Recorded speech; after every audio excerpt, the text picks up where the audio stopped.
बच्चों, तो आज हम स्टार्ट करने जा रहे हैं फिजिक्स के क्वेश्चन जो हमने कल कूलाम का नियम बताया था। ठीक है, तो उसी पे हम क्वेश्चन स्टार्ट करने जा रहे हैं। हमने एक फार्मूला बताया था कूलाम के नियम में कि F बराबर K Q1 Q2 अपान R स्क्वायर। जो K था हमारा K बराबर 1/4 pi epsilon naught small k, ये होता था।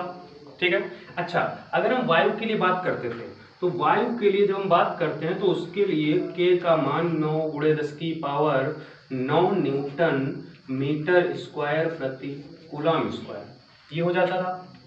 ठीक है, तो हम पहला क्वेश्चन पढ़ते हैं। पहला क्वेश्चन जो है इसमें लिखा है 2 माइक्रो कूलाम तथा 4 माइक्रो कूलाम के दो आवेश एक दूसरे से 2 सेंटीमीटर की दूरी पर वायु में रखे हैं। दोनों आवेशों के बीच लगने वाला बल की गणना कीजिए।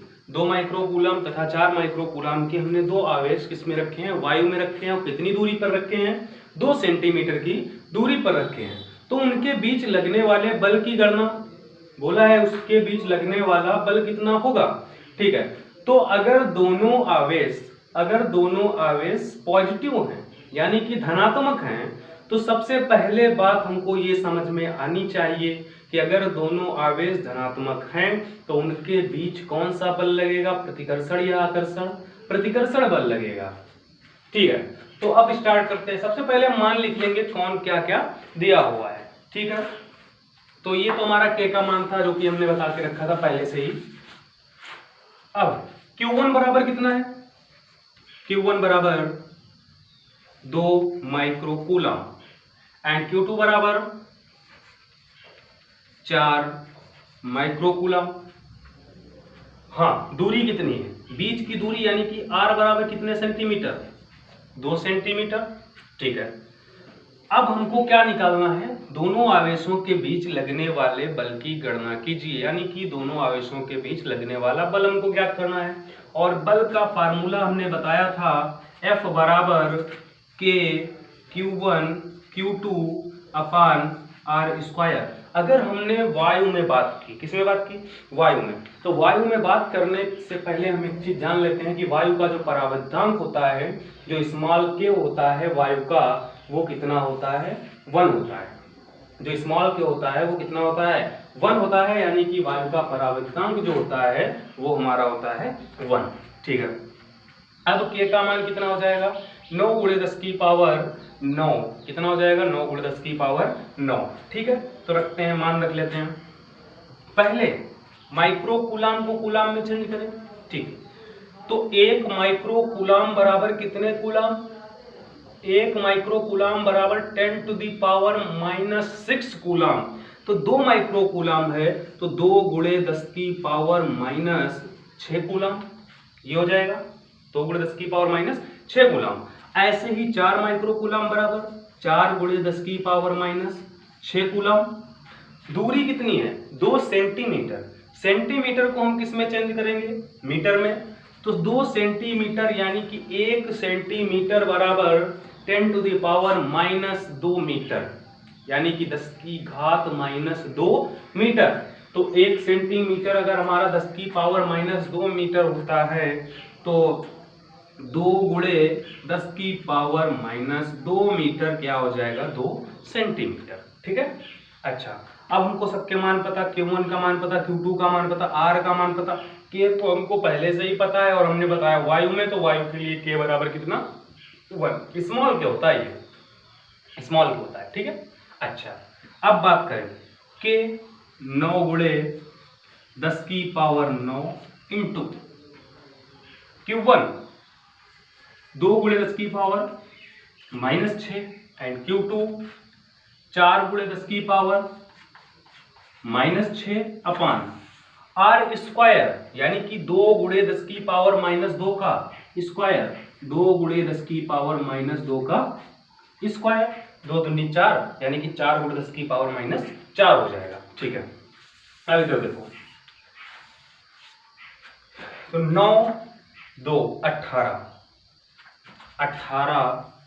× 10⁻9 माइनस की घातें जुड़ेंगी, कितनी, -12 हो जाएंगी। और -12 प्लस का 9 कितना, माइनस का 3, तो 10 की पावर -3, ठीक।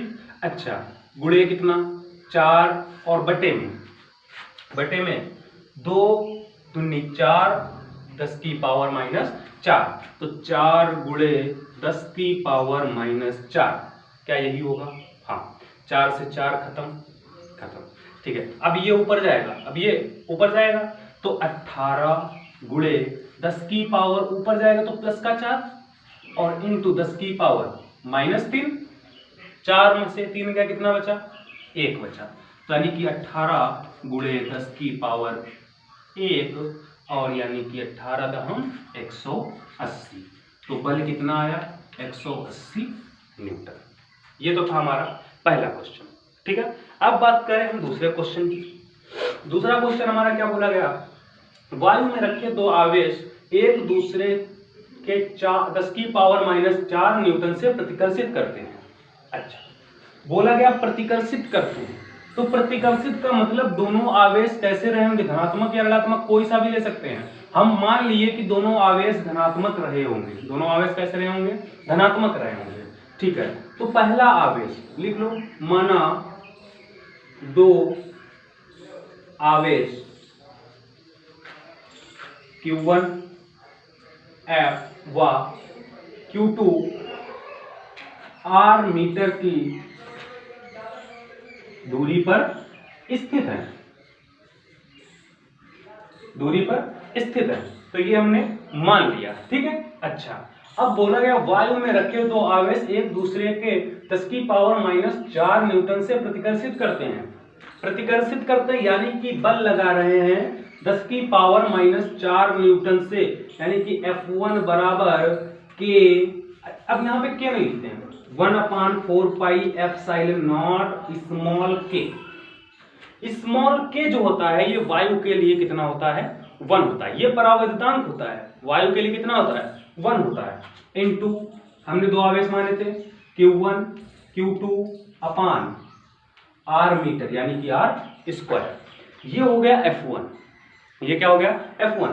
लेकिन जो F1 है वो F1 हमारा बराबर किसके है? 10 की पावर -4 न्यूटन के।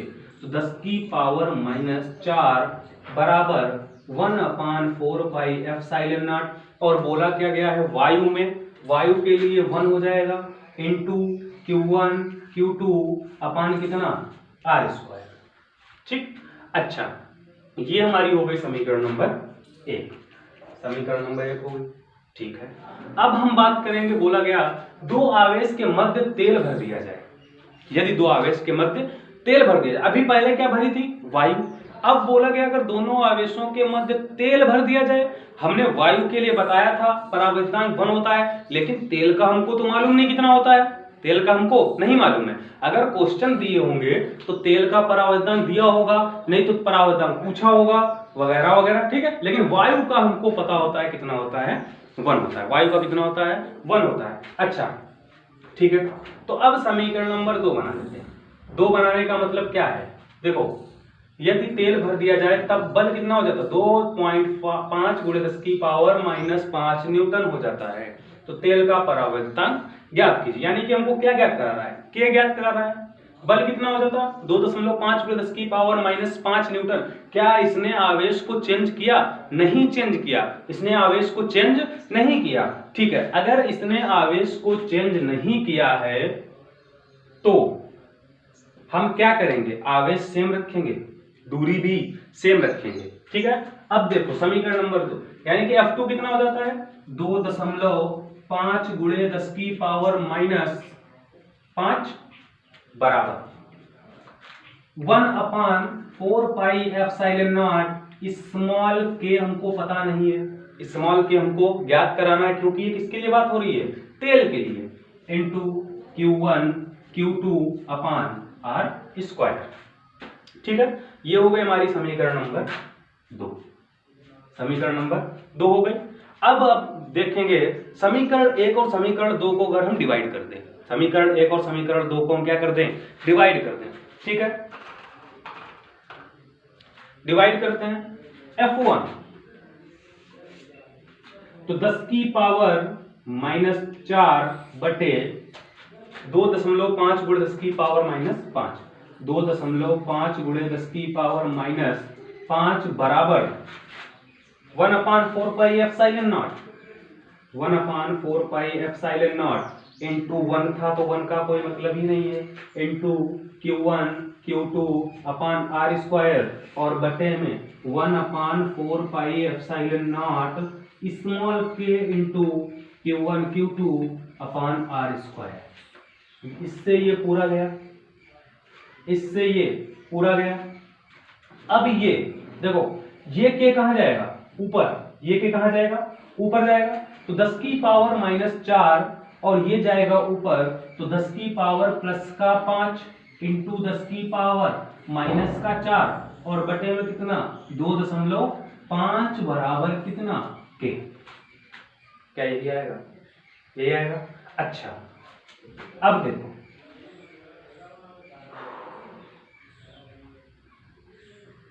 ये 1/4 पाई एप्सिलॉन नॉट से नीचे था, ठीक है। अच्छा क्या ये नहीं समझना है ना, हाँ ठीक है। देखो 1/4 pi epsilon not upon 1/4 pi epsilon not into के, ठीक है।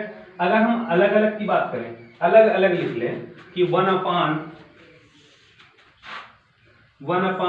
पाई epsilon not upon 1/4 pi epsilon not और इनटू स्मॉल के।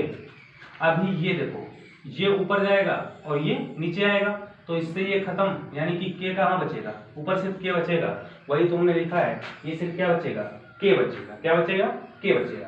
अच्छा अभी ये 10 की पावर 5 10 की पावर -4 यानी कि कितना हो गया, 10 की पावर 1 हो गया और अपान में 2.5 बराबर स्मॉल के। अभी ये 2.5 से इसको भाग दोगे तो कितना आएगा 4, यानी कि परावर्तन कितना आया 4, ठीक है।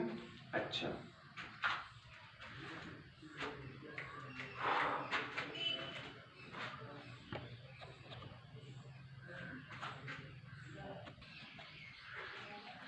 हाँ, तो अगला क्वेश्चन है। अगला क्वेश्चन बोला गया है किसी पिंड को ऋणावेशित किया जा सकता है। हमने पहले बताया था कि अगर किसी पिंड को ऋणावेशित किया जा सकता है, ऑप्शन क्या बोल रहा है, अधिक इलेक्ट्रॉन देने से, कुछ इलेक्ट्रॉन हटाने से, कुछ प्रोटॉन देने से, कुछ न्यूट्रॉन उससे हटाने से, ठीक है। अगर हम बोले कि ये हमारी ये बॉडी, ये क्या है बॉडी है, और अगर बॉडी न्यूट्रल है, अगर बॉडी क्या है न्यूट्रल है, तो क्या इसका मतलब ये होगा कि उस पर कोई आवेश नहीं होगा? क्या इसका मतलब ये होगा? नहीं, इसका मतलब ये नहीं होगा कि उस पर कोई आवेश नहीं होगा। इसका मतलब ये होगा कि उस पर जितने प्रोटॉन होंगे उतने ही क्या होंगे, इलेक्ट्रॉन होंगे। प्रोटॉन पर आवेश कैसा होता है, धनात्मक, और इलेक्ट्रॉन पर आवेश कैसा होता है, ऋणात्मक। यानी कि जितने, अगर 5 हम बोलें कि उस पर प्रोटॉन है और 5 ही क्या है इलेक्ट्रॉन है, तो क्या 5 प्लस का 5 माइनस का एक दूसरे को कैंसिल कर देगा, यानी कि एक दूसरे को क्या कर देगा, न्यूट्रल कर देगा, उदासीन कर देगा। अगर हम इसमें से 5 इलेक्ट्रॉन में से एक इलेक्ट्रॉन हटा दें तो प्लस का 5 प्रोटॉन, और यहाँ पे एक इलेक्ट्रॉन हमने निकाल दिया, एक इलेक्ट्रॉन हमने क्या कर दिया, निकाल दिया। और जैसे ही हमने एक इलेक्ट्रॉन को निकाला तो यहाँ पे कितने इलेक्ट्रॉन बचे, 4 इलेक्ट्रॉन बचे। कितने बचे, 4 इलेक्ट्रॉन बचे। अब 5 प्रोटॉन 4 इलेक्ट्रॉनों को कैसे करेगा, यानी कि 4 प्रोटॉन मिलकर 4 इलेक्ट्रॉन को न्यूट्रल कर देंगे। बचेगा कितना, प्लस का 1 प्रोटॉन बचेगा। कितना बचेगा, प्लस का 1 प्रोटॉन, यानी कि इस पे धनात्मक आ जाएगा, यानी कि इस पे धनात्मक आ जाएगा, ठीक है। हमको बोला क्या गया है कि किसी पिंड को ऋणावेशित किया जा सकता है। क्या इलेक्ट्रॉन हटा रहे हैं हम तो ऋणावेश आ रहा है, नहीं, धनावेश आ रहा है। तो अगर हम इलेक्ट्रॉन को और उसमें बढ़ा दें, मान लो अगर यहाँ पे 5 इलेक्ट्रॉन थे, अब यहाँ से हम एक और इलेक्ट्रॉन को लाए और इसमें बिठा दिए, तो यहाँ पे कितने इलेक्ट्रॉन होंगे, 6 इलेक्ट्रॉन हो गए। अब 5 प्रोटॉन मिलके 5 इलेक्ट्रॉनों को उदासीन करेगा, लेकिन एक इलेक्ट्रॉन बच जाएगा, यानी कि इस पे कौन सा आवेश आ जाएगा, ऋण आवेश आ जाएगा। तो क्या ऑप्शन कौन सा, अधिक इलेक्ट्रॉन देने से, ठीक है। तो सबसे पहला ऑप्शन था अधिक इलेक्ट्रॉन देने से, कुछ इलेक्ट्रॉन हटाने से। अगर हम इलेक्ट्रॉन हटा रहे हैं कुछ भी, क्या अगर एक भी इलेक्ट्रॉन हटाया तो एक धनावेश आ रहा है, और जितने हटाएंगे उतने ही क्या आएगा, धनावेश आएगा। कुछ प्रोटॉन देने से, यानी कि अगर हम प्लस दे रहे हैं तब भी क्या होगा, धनावेश आएगा। कुछ न्यूट्रॉन से तो हमको मतलब ही नहीं है, इसमें न्यूट्रॉन से हमको मतलब ही नहीं है। अच्छा, तो ये होता है इस पे क्वेश्चन। अच्छा, अगर हम बात करें कि एक और हमने फार्मूला बताया था Q बराबर आई टी या Q बराबर NE, ठीक है। अगर हम बोले कि इस एक कोई तार है या एक कोई आवेशित वस्तु है जिसमें 5 एम्पियर की धारा प्रवाहित हो रही है। कितने एम्पियर की धारा प्रवाहित हो रही है? 5 एम्पियर की धारा प्रवाहित हो रही है। वो धारा 10 सेकेंड तक प्रवाहित होती है। वो धारा 10 सेकेंड तक प्रवाहित होती है। तो उसमें इलेक्ट्रॉनों की संख्या ज्ञात कीजिए। उसमें क्या करना है? इलेक्ट्रॉनों की संख्या ज्ञात करना, यानी कि n हमको क्या पता है? इलेक्ट्रॉनों की संख्या होता है, E इलेक्ट्रॉन पर आवेश होता है, T समय होता है, I क्या होती है? धारा, और Q क्या होता है? आवेश। तो अगर हम बात करें, पहली समीकरण ये थी और दूसरी समीकरण ये, तो डिवाइड कर दे दोनों को डिवाइड कर दे, यानी कि IT बराबर क्या हो जाएगा? NE हो जाएगा क्या? अगर हम दोनों को डिवाइड करेंगे तो IT बराबर NE। एक ये भी हमको फार्मूला पता चल गया, एक हमको ये भी फार्मूला पता चल गया। और हमारा क्वेश्चन क्या कह रहा है कि किसी आवेशित वस्तु में 5 एम्पियर की धारा 10 सेकेंड तक प्रवाहित की जाती है। तो उसमें इलेक्ट्रॉनों की संख्या ज्ञात कीजिए। कितने एम्पियर की धारा? 5 एम्पियर की धारा, यानी कि I बराबर कितना एम्पियर दिया है? 5 एम्पियर, और T बराबर कितना दिया है? 10 सेकेंड। तो हमको क्या बोला गया है? इलेक्ट्रॉनों की संख्या ज्ञात करना है। E तो हमको पता है, E बराबर कितना होता है? 1.6 गुणे 10 की पावर -19 कूलम। N ज्ञात करना है, तो सबसे पहले हमने सब कुछ लिख लिया। अब क्या करेंगे? लगाएंगे हम फार्मूला। तो फार्मूला क्या है? IT बराबर NE लगा दें, या हम ये भी कर सकते हैं, पहले Q बराबर IT से हम क्या निकाल लें? Q निकाल लें, फिर यहाँ पे Q रखकर फिर Q बराबर NE करें, यहाँ से N निकालेंगे। तो उनको सिंपल क्या पड़ेगा? IT बराबर NE, ठीक है। अच्छा, I बराबर कितना है? 5 इंटू T बराबर कितना है? 10 बराबर N हमको चाहिए, तो N को ऐसे ही लिख लिए, और E बराबर कितना? 1.6 गुणे 10 की पावर -19, 5 दाम 50 बटे 1.6 गुणे 10 की पावर -19 बराबर n। ये 1.6 गुणे 10 की पावर -19 को हम नीचे लाएं तो ये बटे में हो गया, ठीक है। अब ये माइनस की घात है, ऊपर जाएगी तो किसकी हो जाएगी? प्लस की। तो 50 गुणे 10 की पावर प्लस का 19 बटे 1.6, हटाएंगे दशमलव तो बढ़ाएंगे 0, यानी कि यहाँ पे इंटू 10 कर दिए। अच्छा, अब ये काट दो, 16 तियां 48, बचे कितने? 2, फिर 16 दूनी 16 तियां 48, 16 कम 16 दूनी 32, और 16 पचे 80, 3.125। 16 तियां 48, बचे कितने? 2, फिर 16 कम 16, फिर बचे कितने? 4, 16 दूनी 32, फिर बचे कितने? 8, फिर 16 बचे 80, यानी कि 3.125 गुणे 10 की पावर 19 पहले से था, 10 और हो गया, कितना हो गया? तो 3.125 गुणे 10 की पावर 20, ये क्या हो गई? n, यानी कि इलेक्ट्रॉनों की संख्या। तो उस वस्तु में इतने इलेक्ट्रॉन होंगे, n बराबर 3.125 गुणे 10 की पावर 20 इलेक्ट्रॉन जो होंगे, उन्हीं से हमारा क्या हो रहा होगा? वस्तु जो हुई होगी आवेशित हुई होगी। तो आज इतने रखते हैं, बाकी अगले लेक्चर में